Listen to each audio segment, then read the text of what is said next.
Hey guys, welcome back to Just Carve Rob.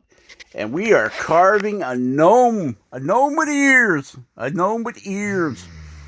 So I hear from a reliable birdie has flown in and told me that my buddy Jordy Johnson over at Carving Fusion said he's bringing it. He's coming for me. He's coming for me. He's bringing it. Well, Jordy, I hope you bring cake or pie or maybe some ice cream, maybe some chocolate chip cookies. I know you always got cookies laying around, Jordy, at your carving station. The emergency carving station cookies. Anywho, it's all in good fun. So, this has all been at Studio on the Lake's fault. These gnomes. Okay, so we started out with the Dremel in the flex shaft with the extreme flame burr from Cutsall. Then we switched over to the Dremel 732, which is kind of like a Fordham, quarter-inch shaft, saber tooth flame burr. Very pointy. This is, I believe they call it, this is their extra coarse. Extra coarse, yep. And we're going to do some shaping with that.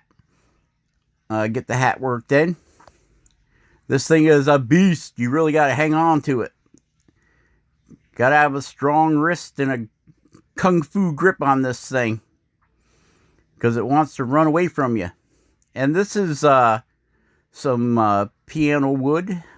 It's one of the braces out of the back of an old piano. I believe it was built back in the early 1900s, like 1907 or something. The piano was scrapped, and I salvaged some of the wood out of it. I don't know what kind of wood it is. It's a very wide grain and a very, very hard wood. And that's my Cocoa Puff box, acting as a wood chip scraper right now. Got on the heavy hoodie because it's getting cold in Michigan. Getting cold.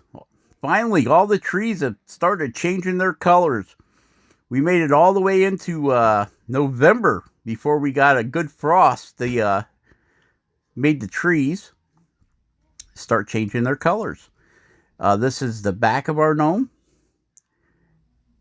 And we're cutting the hat in, down and around. We're going to give him some shoulders and some feet and some hands. Or not hands, we're just going to put his hands under his beard in the Studio on the Lake fashion there. And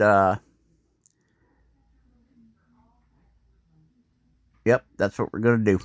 And like Jordy would say, in the thing, and we're doing the thing, and we're thinging it. So Dan Caprio, Caripo, Caprio, Carpio,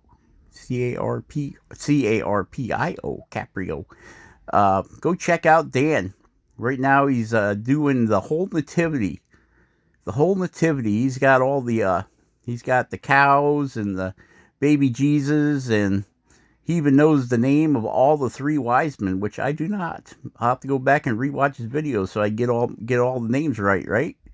And now we're going to change out that burr, and we are coming in with the drywall cutter, the RotoZip cutter.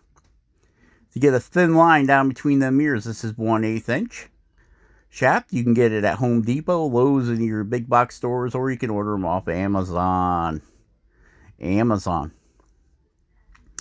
So, yep. We're going to do some cutting there, get them ears worked in a little bit.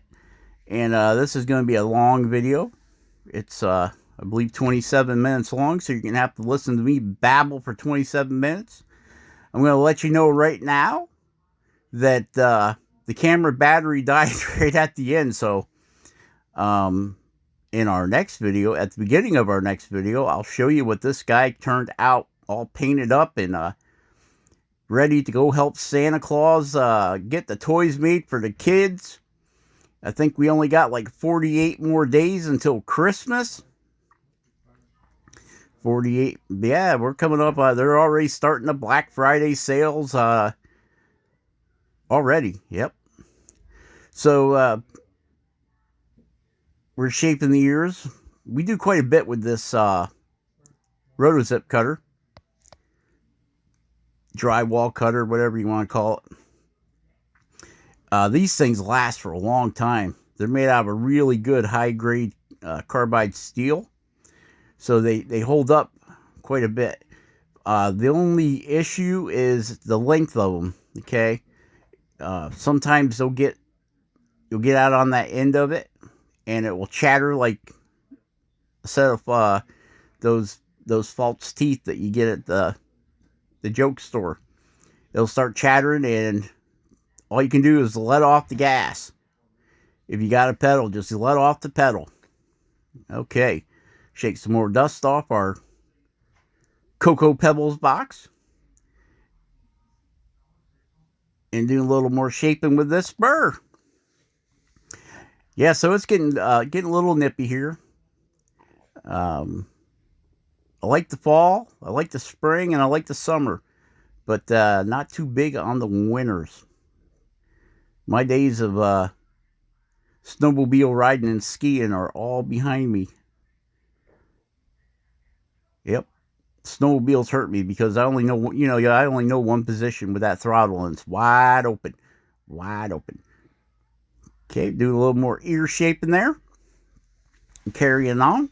Say hi to my buddy Glenn McKelvey, or I guess Jordy gave him the nickname of Wee Wee. Glenn McKelvey, or Wee Wee, whatever you want to call him. Just don't call him late for dinner, right, Glenn? Right. All right, Spike. Say hi to our friend over there in France, Claire, and Anna, and Luann Tucker, and Jax, and Old Plantation, and Evil Rick, and I Can Carve, and Matt Carves, and Chris Garage 78. He's got a YouTube channel where he does a lot of different stuff. I think he's a tree faller. Does a lot of that stuff. Some home repair videos and all kinds of things. So go over and check out Chris Garage 78. Don't forget about our hillbilly buddy Rock of Ages USA. He's a chainsaw carver. He's a chainsaw fixer. He's a truck repairman. He's a jack of all trades, I guess. So go check out the Rock over at Rock USA. And the cameraman's out of line there. Oh, what are you doing, Rob? You need to fix that. Recrop it. Back it up. Boom, there it is. All right, poof. Right, Ben? Poof. And so, where were we? Oh, yeah, all those guys. I always forget people for some reason. Clay Carves. Eddie over at NorCal Succulents. Eddie's a carver, does wood spirits, and he's made a business of making succulent holders. That's what they are. Yeah, succulent holders. Them things, you know. So, yep, Eddie. There's just so many people. We have hit our 3,000 subscriber mark, and now we're slightly beyond it. And I'd like to say thank you to Ben over at Studio on the Lake. He sent us a box of some basswood that we will be having here in an episode pretty quick. So make sure you tune in for that one, where we'll go through the box that Ben sent us, and I'll show you what kind of basswood Ben sent for us to mess around with. We appreciate it, Ben. Really appreciate your support. Ben's he started all this gnome business here, all this monkey business with the gnomes. And Jordy, he's been going tree-tastic over there at Carving Fusion. I think he's up to like 13 bazillion trees right now that he's carved. So yeah, check out Jordy at Carving Fusion. Oh, we can't forget about Sean Brooks over at Pen on Fire and Carvings. Sean Brooks. So go over and say hi to Sean over at Pen on pen on fire and carving. Doggone it. Learn how to speak, Rob. And we switched over to the taper burr. The Cuts All Extreme taper burr. We're going to do some taper burring here. Doing some more shaping on that hat. I did rough this out on the bandsaw. Otherwise, we would be here forever and ever trying to shape this block of wood. This block of wood is like 3.5 by 3. It's just for hand carving with a Dremel for me. It's just a massive piece of hard, old piano wood. The stuff is hard, like potato chips. So yeah, I don't like cutting too well. And the wide grain, it's this would be a good candidate for that. What is it? Shosugi band. So whatever it is, the thing. Back to the big 732 with that saber-tooth 1/4-inch burr in there. This thing is a beast. Once more, it's a beast, yes. And we're roughing out the where his arms are going to be. In the bottom of his jacket. And all that stuff like that there. See, we're giving them some little stubby legs. They call me Shorty. Yep. But I'll tell you, all the way through this, I thought, I'm going to break that ear off. I'm going to break those ears off. I'm going to break those ears off. Well, that just shows you how tough this wood is, because this guy's been bounced around all over the place. And the ears stayed. I even bought some super glue to put on the ears to help stabilize them. If you put super glue on thin stuff like those ears, it will soak into the wood, and it hardens up the wood. Makes it a little more durable. But we didn't have to. The ears stayed. And we're working getting the cutout between the legs. And we've got that Dremel. Now we're going over to the micromotor with a 3/32 carbide flame burr to do some undercutting to make our little mustache stick out further. And we're going to cut a lip in there. Jordy cut the lip in his, and I'm like, well, that would look pretty cool. I'm going to have to put a lip in mine. So, and then Jordy said, well, after he put the lip in, I had to put feet on mine. So then Jordy borrowed that idea. We all learn together, right? You see something cool, and then you just go ahead and do it. Just add it into your carving. And that's how we all learn. We all learn together by sharing our videos and blah, blah, blah, and yakking. And we're using that. Once again, this is a 3/32 flame burr carbide. And I bought it from mountainwoodcarvers.com. Not sponsored. Okay? But they sell a lot of stuff that I use, like these little burrs and ruby burrs. That's where I get my ruby burrs at. And back to this big 732 with this monster flame burr. We got to rip them down. We got to get them hands down. Get it all cut down there. And cut back. And somebody keeps padinging me. One of these times I'll remember to put this thing in airplane mode when I'm editing. And that way there I don't get all the padings. And I really like this big burr. It really rips the wood down. It removes a lot of wood quick. And we burned up our shop vac.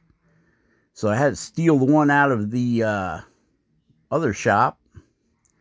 I think I bought it at Goodwill for like $15-20, something like that. So that's the one we're using now. It's a smaller shop vac. And I can tell it doesn't have as much suction as the old one. The old one was 6 horse. And this one is, I think, 2.5. And I tell you can really tell the difference by how much. You never see that much dust on my table. But maybe if I'm good, Santa Claus will bring me a new one for Christmas. Knock, knock, knock, knock. Ho, ho, ho. Shop inspector's sleeping. Laying over there sleeping. Dust your hands off, Rob. Okay, so now we're going to cut the arms in. We're going to cut the arms in and bring it down using the Dremel 4000 with a flex shaft. And this is the Cuts-All Extreme burr. Cuts-All Extreme. And if you'd like to save 5% on your next Cuts-All order, I will leave a link in the descriptions below for the Cuts-All. Cuts-All. For Cuts-All. Yep. Okay, so I'm trying to bring his arm in so it looks like it's under his beard. And now I'm bringing that shoulder back. You see we put that little kink in there. I tried, see how I'm pushing that burr in? I'm trying to get the inside of the elbow, I guess that's what you'd call it, in deep, to make that hand or arm stick out a little bit, because we're hiding it under the beard. I think the next one I might put the hands on the outside of the beard, like clasp, you know, like folded together over top of his beard. I don't know. We'll see. And we're getting that all worked in.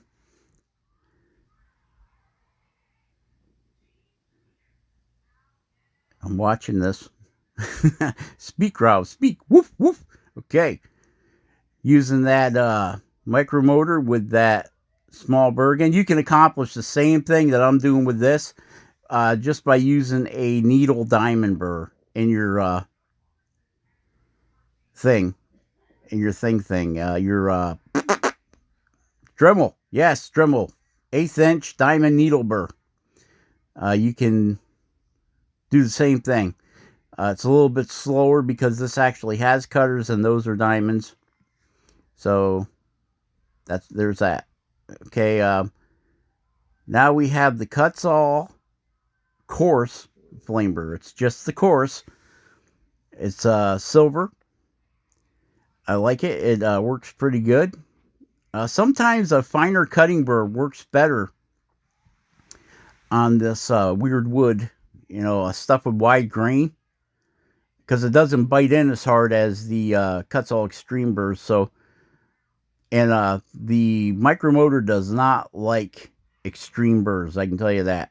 It locks it up. So if you got a micromotor, you might want to consider just getting the coarse or the fine, which is gold. I like the coarse, and I use the fine too. The fine is good for bringing all your hard lines, all your from your like your flame burrs, like that one there, the extreme, leaves a lot of lines. So it's like going with different grits of sandpaper. You know, you go from a 36 to an 80 to 120 to 220 to get rid of the scratches and stuff created by the heavier burrs. So, yeah, I end up running over this thing with the fine, the Cuts-All fine, and then the ruby burr to sand them. And I also do, I found that with the beard, after you cut the beard hairs in, to get rid of the fuzzies out of that beard, trying to sand them out is a ever-loving nightmare. Look at that. We're detailing the collar of his jacket. His jacket. He's got a fur collar on his jacket. So by doing a little burning with one of those little propane torches, it burns the little fuzzies off, and then you can go back with a flap sander or Scotch-Brite and get in there and take all the fuzzies out. That works really well. Back to the extreme burr, getting the shoulders rounded over. I spent today cleaning the garage. Woo! Tons of fun around here at Just Carve, Rob. Have to put a wheel bearing in. Yep, was interrupted. So, wheel bearing. Yep, have a wheel bearing I got to put in. And the garage is a mess. A real mess. I got 2 large garbage cans full of garbage out of there. Now it's clean. But it took me most of the day to get it clean. So, that was no fun. I like making the mess, but man, I don't like cleaning it up.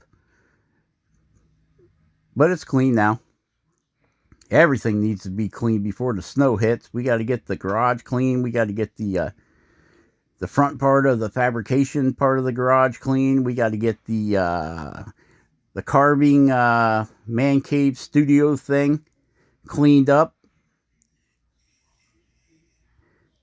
So it's a whole process around here, you know. I'm sure you guys have the same problems. So we're getting that hand there again on this side. We're also cutting that hand back.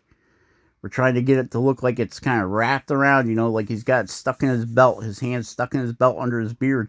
Because why? It's cold. It's cold where the gnomes live. I think they live up by cold water. Yeah, cold water. Yeah. Okay, so we'll get this guy all worked in here.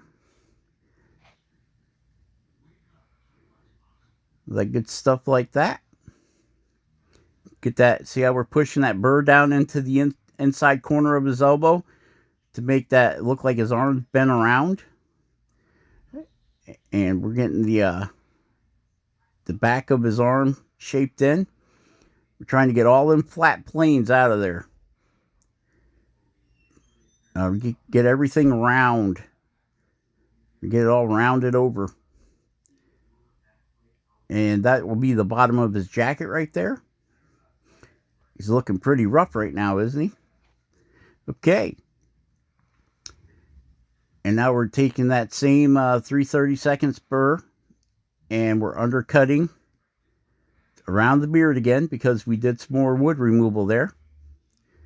And trying to get under the beard. Reach under that beard. Oh, will it reach? All right. So now we're undercutting the back of the arm, under the arm. And we're making it come up a little bit. Putting the crease in there. And we'll do the same on the other side. Dig it in there. Put that, clean that up and make it look like his arm is separated from his body. You know, like your sleeve of your jacket. And we're going to change that out. And now we're going to the saber tooth oblong burr. It's oblong like a flame burr, but stretched out. One of my favorite burrs right here, guys, is this oblong flame burr. It has more of a point on it, so it allows me to get in there and keep that separation that we just cut in with the 3/32. Or if you're using a diamond burr, diamond needle burr, to create that separation. The point on this is fine enough where it can get in there and smooth out any cut-in lines that you may have. When you cut in, if you're not exactly on line, you'll see a bump in there, and that lets you get in there and cut them bumps out. One of my favorite burrs right here. I could do most of my carving, I think, with just this coarse burr. This is the saber-tooth coarse green burr. And the cut saw extreme burr, flame burr. I think I can get away with doing most of my carving with just those two burrs. This one's got a nice pointy point on it, and the other one is a lot more aggressive than this one for mass material removal. Yes, gotta like the mass material removal. And the micromotor tolerates this burr. But if you get a little heavy-handed, it will start jumping around like it's got jumping beans in its pants. It just hops and hops and hops. So you gotta use a light touch with this burr in the micromotor. You put the same burr in the Dremel. The Dremel has a lot more torque, and it doesn't want to jump as bad. But when I bought this burr, it was a 3/32 shaft. I couldn't get it in the 1/8 inch. So I had to get it in the 3/32, and I do have a 3/32 collet. You can get them for your Dremel, and it will work work a treat for you. But since I'm lazy and I didn't want to change collets and all that stuff, I just went with the micro motor. Okay, so share, subscribe, and like. And do what you guys do. Watch the videos and share them. I appreciate it if you subscribe. You don't have to, but if you like what the monkey business we do around here, subscribe. I appreciate it. Make sure you hit the like button. The like button really helps out with the YouTube algorithm. All right, so this is where our battery is going to conk out on the camera, and just Car Bob was too thick to realize it. The camera doesn't make any sound when the battery goes dead. You would think it would go beep or something like that, or that stupid pa-ting noise you keep hearing. But no, it didn't. So I kept carving, and we got no footage. So this is about it. Be awesome. Yes, even if we do that, we'd be all right. So share, share, subscribe, like. I already said that. And be awesome, guys. Carve something awesome. Carve every day if you can. And we will catch you on the next one. All right, Spike. All right. And I messed up. I said my goodbyes too quick. I still got 29 seconds. What am I going to say in 29 seconds? How do you fill in 29 seconds? I don't know. I guess we'll just have to figure it out here, because this thing ends exactly at 27 minutes. You guys are awesome. I appreciate you watching the videos. I appreciate your support. Hope everybody's doing well. And we will catch you on